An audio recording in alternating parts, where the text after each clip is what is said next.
This video explains why corresponding angles of parallel lines are equal. One of the first things students learn in middle school geometry is that corresponding angles of parallel lines are equal. This property serves as the starting point of geometric principles. Many theorems and concepts essentially stem from this single property.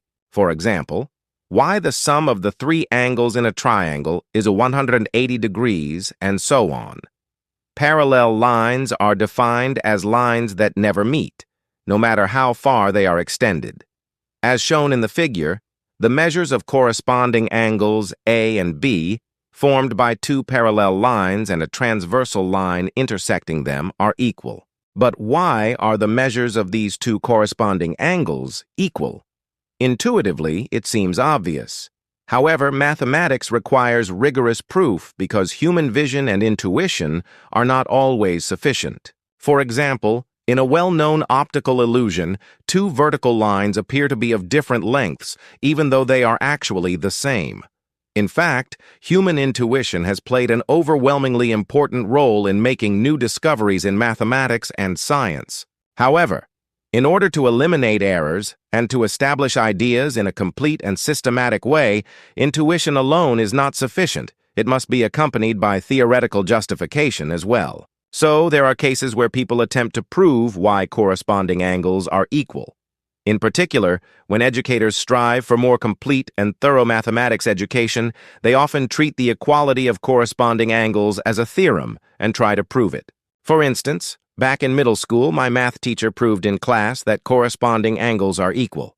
If I recall correctly, it was done in a way similar to the illustration on the screen. Suppose that the corresponding angles A and B of two parallel lines are different. For example, let's assume A is greater than B. Since the sum of angles A and C forms a straight line, it equals 180 degrees. Because A is greater than B, the sum of B and C must be less than 180 degrees. However, the sum of the three interior angles of a triangle is 180 degrees. Therefore, in the triangle formed by the two parallel lines and the transversal, there must be another angle D in addition to angles B and C. Therefore, the two parallel lines eventually meet at a point forming angle D. This violates the premise that the two lines are parallel. Consequently, the two corresponding angles A and B must be equal. For reference, this method of proof is known as proof by contradiction. While this proof may seem plausible, there is a critical flaw in the reasoning process. It utilizes the property that the sum of the three angles of a triangle is 180 degrees. However, proving that the sum of the angles in a triangle is 180 degrees requires the use of the property that corresponding angles of parallel lines are equal. In other words, by using the equality of corresponding angles to prove that very same property, it commits the fallacy of circular reasoning. Let's begin by examining the reason why the sum of the interior angles of a triangle is 180 degrees. To show this, one must utilize the property that corresponding angles of parallel lines are equal. Additionally, the property that alternate interior angles are equal must also be used. First, to show that alternate interior angles are equal, the fact that vertical angles are equal in size is required. Let's examine why vertical angles are equal to each other.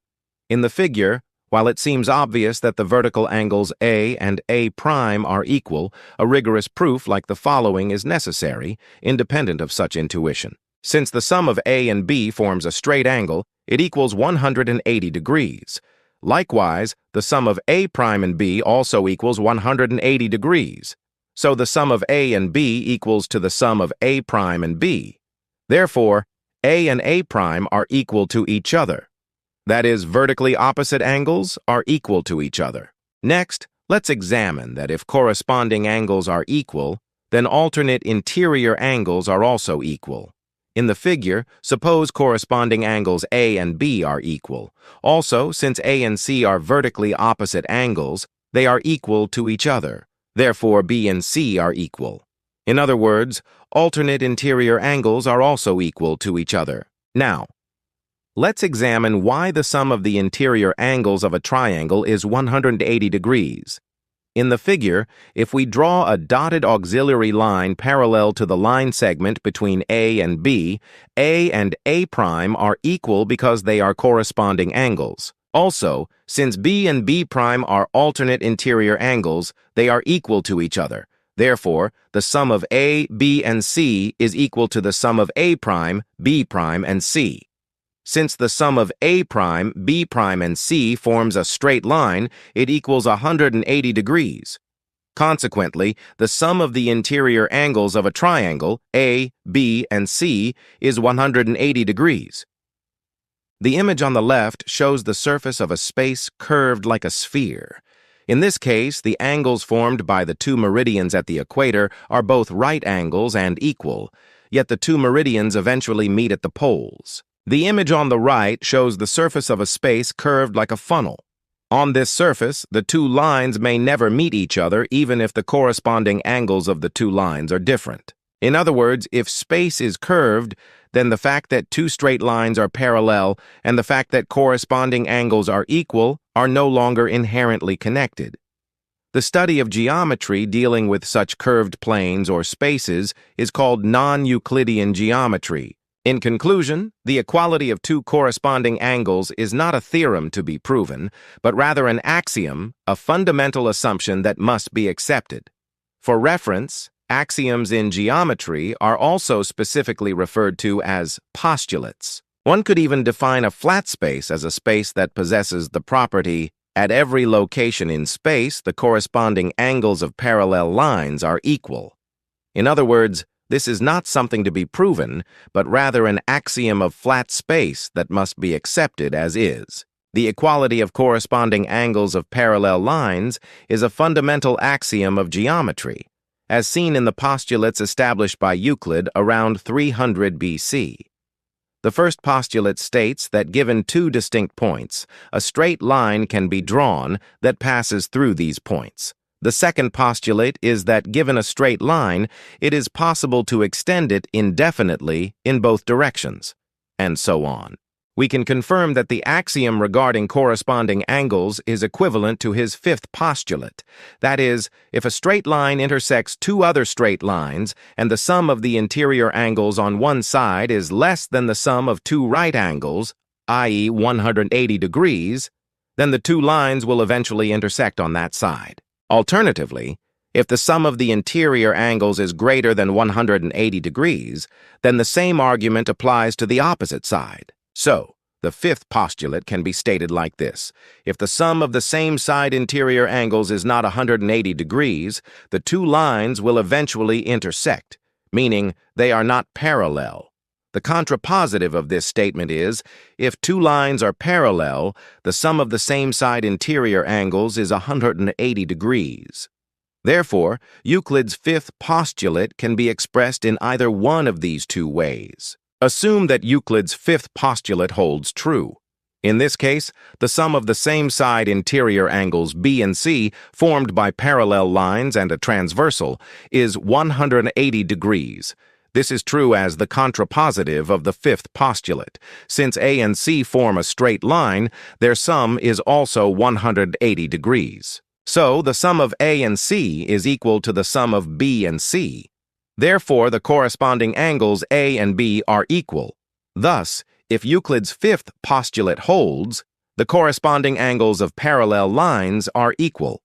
Furthermore, it is easy to verify that if the corresponding angles of parallel lines are equal, the fifth postulate is satisfied. In conclusion, Euclid's fifth postulate and the equality of corresponding angles are logically equivalent. A space in which the fifth postulate holds, and thus corresponding angles of parallel lines, are equal is a Euclidean space. Such a space is characterized by being flat everywhere, with zero curvature. It seems that many secondary school textbooks do not clearly state whether the property of corresponding angles is a theorem to be proven or an axiom that requires no proof. In Euclidean geometry, it would be beneficial to treat the equality of corresponding angles formed by parallel lines as a fundamental axiom. This clarity would help students and teachers truly grasp the fundamental principles of mathematics.